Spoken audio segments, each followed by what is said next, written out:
Hello friends, welcome to my YouTube channel. दोस्तों, कैसे हैं आप सभी? दोस्तों, आशा करते हैं आप सभी अच्छे होंगे, मस्त होंगे, जबरदस्त होंगे। आज हम लोग बात करने वाले हैं जीके जीएस का बहुत महत्वपूर्ण प्रश्न दोस्तों, जो बार बार ALP technical, RRB, NTPC, railway group D तथा एसएससी जीडी में पूछे हुए प्रश्न है दोस्तों। तो चलिए दोस्तों, प्रश्न को स्टार्ट करते हैं। प्रश्न को स्टार्ट करने से पहले दोस्तों एक छोटा सा रिक्वेस्ट है कि अगर आप चैनल पर नए होंगे तो चैनल को सब्सक्राइब कर लीजिएगा। लेटेस्ट वीडियो देखने के लिए दोस्तों ऑल पर क्लिक कर लीजिएगा। आइए, आज का जो पहला प्रश्न है आपकी स्क्रीन पर है, ध्यान से समझने का प्रयास करिएगा। एड्स का कारक है। एड्स का क्या कारक है दोस्तों? फंजाइम है, प्रोटोजोआ है, एचआईवी है, बैक्टीरिया है। तो दोस्तों, एड्स का जो कारक होता है वो हमेशा एचआईवी होता है। क्या होता है? एचआईवी। आपका आंसर हो जाएगा सी इज द राइट आंसर। दोस्तों, कभी कभी एड्स के बारे में पूरा पूछ लेता है कि एड्स का पूरा नाम क्या होता है। तो देखिए दोस्तों, ए का मतलब होता है इक्वायर्ड। क्या होता है? इक्वायर्ड। इक्वायर्ड हो गया।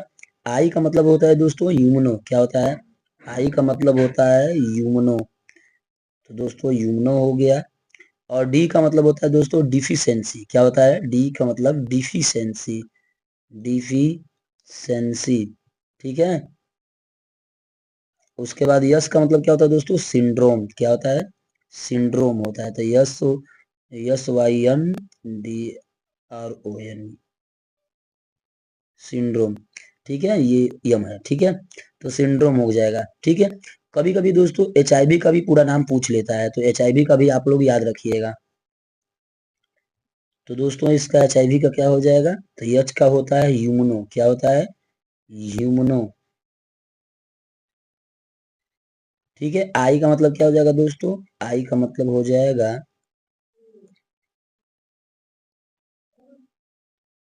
सॉरी, एच का मतलब होता है ह्यूमन। एच का मतलब ह्यूमन, आई का मतलब होता है ह्यूमनो डिफिशियंसी। एक ही में लिखिएगा, ह्यूमनो डिफिशियंसी।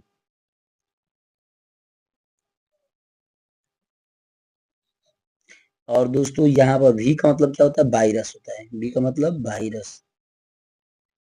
तो दोस्तों, उम्मीद करते हैं आप लोग मेरी बातों को अच्छे से समझ गए होंगे। आइए दूसरा प्रश्न को देखते हैं। प्रश्न नंबर 2 करा है, संक्रमित पेयजल से फैलने वाला रोग है। संक्रमित पेयजल से फैलने वाला रोग है, कौन सा है दोस्तों?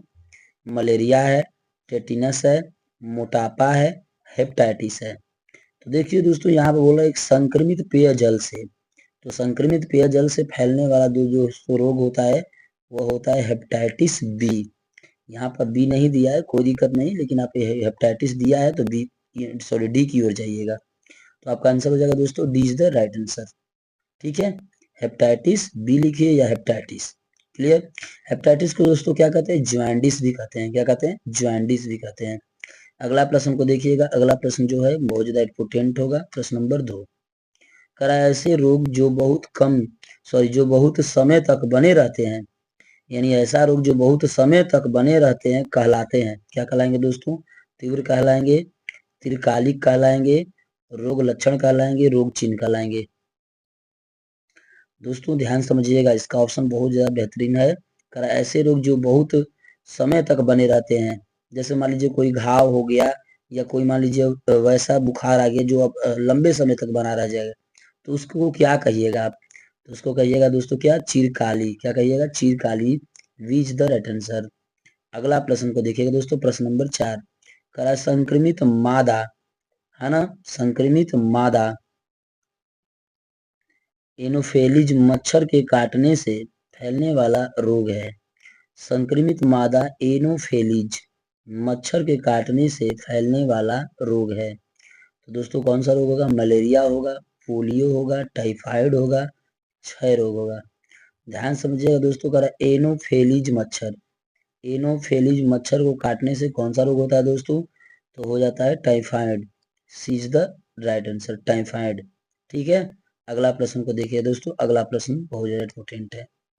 प्रश्न नंबर 5 कह रहा है, एक व्यक्ति स्वस्थ तब रहता है जब वह मुक्त होता है मानसिक तनाव से, रोग से। मानसिक तनाव से भी मुक्त होगा, रोग से हो तो अच्छी बात है। अगला देखिए, ऑप्शन में दिया है रोग एवं मानसिक तनाव से, बैक्टीरिया एवं वायरस से। नहीं दोस्तों, रोग और मानसिक तनाव से होगा इसका answer. C is the right answer हो जाएगा। कह रहा है, एक व्यक्ति स्वस्थ तब कहलाता है जब वह मुक्त होता है रोग एवं मानसिक तनाव से, दोनों से मुक्त रहेगा तो स्वस्थ कहलाएगा वो। अगला प्रश्न देखिएगा, टीका की खोज का श्रेय किसे दिया जाता है? Edward Jenner, Edward Mayer, Hooke Jenner या JNDV? किसे कहते हैं दोस्तों? टीका की खोज का श्रेय किसे जाता है? श्रेय मतलब जो खोज किया, तो उसने किया था एडवर्ड जेनर ने, तो ये आंसर हो जाएगा इसका एडवर्ड जेनर ने। अगला प्रश्न देखिएगा, प्रश्न नंबर अगला ध्यान समझने का प्रयास करिएगा, प्रश्न नंबर 7। प्रश्न नंबर 7, शरीर के किस भाग में सबसे ज्यादा प्रोटीन पाया जाता है? कह रहा है कि सबसे ज्यादा प्रोटीन पाया जाता है, तो दोस्तों हो जाएगा ऑप्शन दिया, यकृत, धमनी, मस्तिष्क, अग्नाशय। तो दोस्तों शरीर के ये जितने सारे भाग लिखा गया, यकृत, धमनी, मस्तिष्क, अग्नाशय, सभी में प्रोटीन पाया जाता है, ये ध्यान में रखिएगा। लेकिन सबसे ज्यादा बोल रहा है तो सबसे ज्यादा यकृत में पाया जाता है, तो आपका आंसर हो जाएगा A is the right answer, यकृत। और सबसे कम बोलता है तो किस में पाया जाता है दोस्तों? सबसे कम अग्नाशय में पाया जाता है, ठीक है। अगला प्रश्न को देखिएगा, मानव मस्तिष्क में कुल कितने हड्डी है? मानव मस्तिष्क में पूरे पूरे कपाल की बात हो रही है दोस्तों, कपाल और चेहरा, फेस दोनों की बात हो रही है। मानव मस्तिष्क में कुल कितने हड्डी है? तो मानव मस्तिष्क में दोस्तों कपाल की हड्डी कितनी होती है? 8 होती है, ठीक है। और फेस की हड्डी कितनी होती है दोस्तों? 14। 8 और 14 को जोड़ेगा तो हो जाएगा 22। तो आपका आंसर हो जाएगा दोस्तों ए इज द राइट आंसर, 22। अगला प्रश्न को देखिएगा, ध्यान समझने का कोशिश करिएगा, बहुत ज्यादा इंपॉर्टेंट है प्रश्न दोस्तों। प्रश्न नंबर 9, करा मानव शरीर की सबसे छोटी हड्डी कौन सी है? मानव शरीर की सबसे छोटी हड्डी कौन सी है दोस्तों? तो स्टेपीज है ना, फीबर, सक्रिय और क्रेपिटेट। कौन सा होगा दोस्तों इसका आंसर? तो इसका आंसर हो जाएगा स्टेपीज। क्या हो जाएगा इसका आंसर? स्टेपीज हो जाएगा, A is the right answer होगा दोस्तों।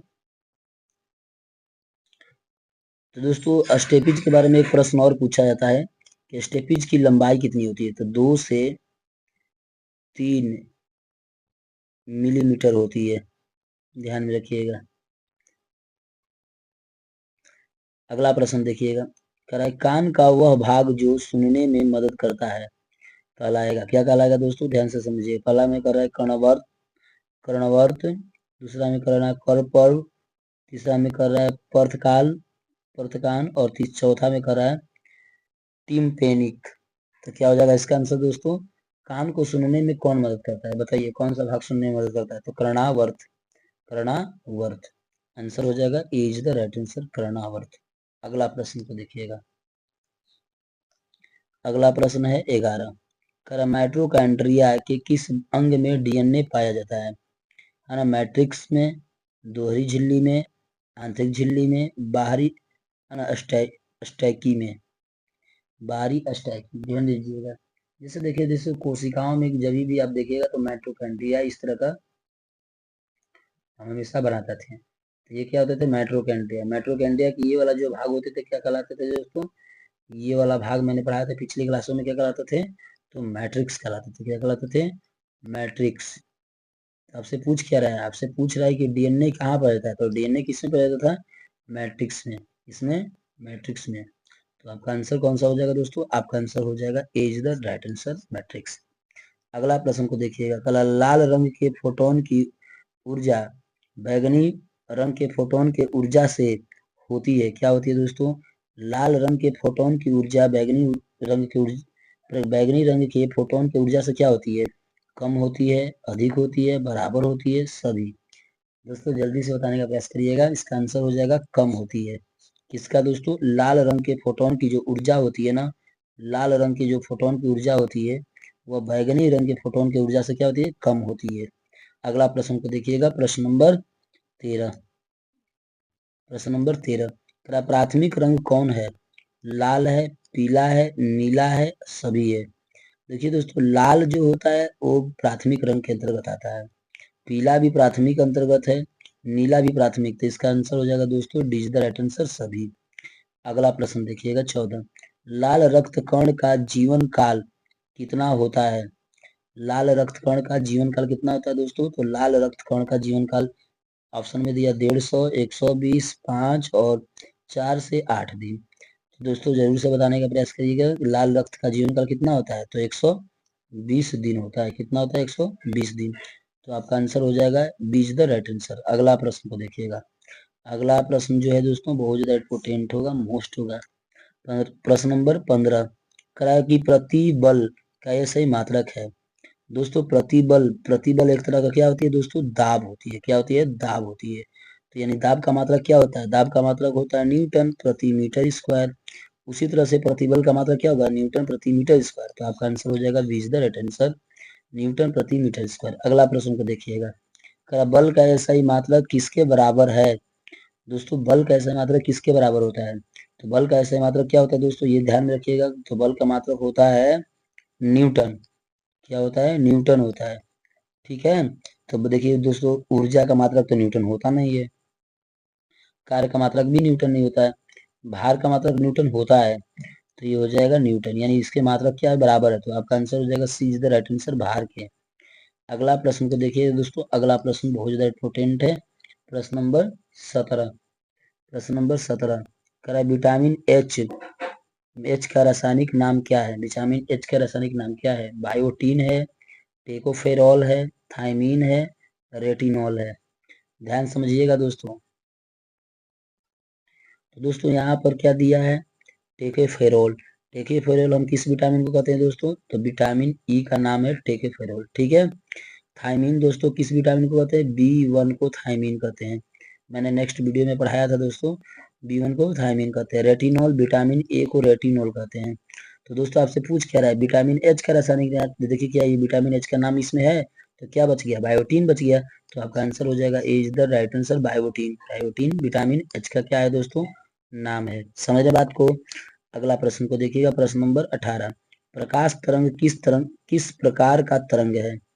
प्रकाश तरंग किस प्रकार का तरंग है। अनुप्रस्थ, अनुदैर्ध्य, हाँ प्रोगमी, तीक्ष्ण। इसका आंसर हो जाएगा दोस्तों क्या, अनुप्रस्थ। इज द राइट आंसर, अनुप्रस्थ। अगला प्रश्न को देखिएगा। प्रश्न नंबर 19। प्रश्न नंबर 19 प्रकाश का तरंग सिद्धांत किसके द्वारा प्रस्थापित किया गया था।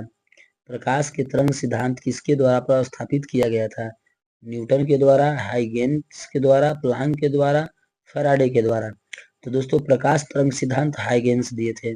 प्रकाश ने तरंग सिद्धांत के बारे में हाइगेंस दिए थे। उसने बताया था प्रकाश के अपवर्तन का सिद्धांत और प्रकाश के व्यतिकरण का सिद्धांत। ये देखिए अपवर्तन का सिद्धांत के बारे में बताया था। ठीक है। जिससे फ्रिंजों की चौड़ाई का क्या था, बैंड पता चला था। तो दोस्तों क्या चलता था, बैंड का जानकारी मिलता है। ठीक है। तो आपका आंसर हो जाएगा Huygens, B is the right answer. अगला प्रश्न देखिएगा। प्रश्न नंबर 20 प्रकाश के विद्युत चुंबकीय स्वरूप की खोज किसने की थी। स्नेल ने किया, न्यूटन ने किया, मैक्सवेल ने, यंग ने। तो दोस्तों देखिए विद्युत चुंबकीय स्वरूप, तो विद्युत चुंबकीय स्वरूप के बारे में बताने वाले कौन से वैज्ञानिक है, मैक्सवेल है। तो आपका आंसर हो जाएगा दोस्तों सी इज द राइट आंसर। उम्मीद करते हैं दोस्तों आप लोग मेरी बातों को अच्छे से समझ गए होंगे। बात समझ में आए दोस्तों तो एक प्यारा सा लाइक बनता है। चैनल को जरूर सब्सक्राइब कर लीजिएगा। मिलता है दोस्तों नेक्स्ट वीडियो में एक नई वीडियो के साथ। जय हिंद दोस्तों। और वीडियो कैसा लगा दोस्तों कमेंट करके जरूर बताने का प्रयास करिएगा।